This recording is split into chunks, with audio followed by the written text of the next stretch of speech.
గోపీచంద్ గారికి ఈ movie hit అవ్వడం అనేది ఎంత ఇంపార్టెంటో అందరికీ కూడా తెలిసిందే. కొన్ని సంవత్సరాల నుండి ఫ్లాప్స్‌లోనైతే ఉంటూ వస్తున్నారు. సో, మనకి ఆ ఫ్లాప్ స్ట్రైక్ అనేది బ్రేక్ అవుతుందన్న హోప్ ఇచ్చిన ఒకే ఒక్క మూవీ 'భీమా'. మనకి ఇప్పటివరకు బయటకొచ్చిన అవుట్‌పుట్ కూడా చాలా ప్రామిసింగ్‌గా ఉంది.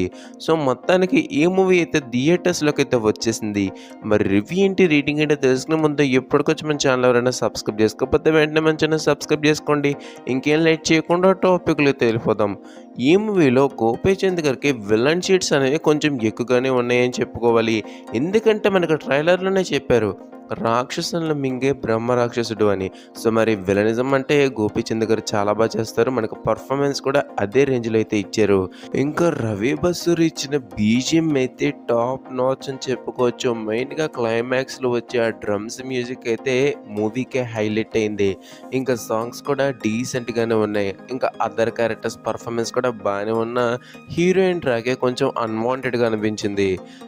దాని తర్వాత సినిమాటోగ్రఫీ హైలైట్ అని చెప్పుకోవాలి. లిటరల్లీ ప్రొడక్షన్ వాల్యూస్ అన్నవి టాప్ నాచ్‌గా అయితే ఉన్నాయి. గ్రాఫిక్స్ కొన్ని చోట్ల మరీ చీప్‌గా అనిపించినా అది స్టోరీ ఫ్లోనైతే డిస్టర్బ్ చేయలేదు. ఓవరాల్‌గా నా గోపీచంద్ గారి కమ్‌బ్యాక్ ఫిల్మ్ అని చెప్పుకోవాలి. ఇంకా రేటింగ్ వచ్చేసరికి 2.575 ఔట్ ఆఫ్ 5 అని అయితే చెప్పుకోవాలి. ఎంతమంది 'భీమా' మూవీకి వెళ్తున్నారో కింద కామెంట్ చేయడం మాత్రం మర్చిపోకండి. సో, ఇవాళ రివ్యూ అనమాట. Thank you for watching the video. జై హింద్.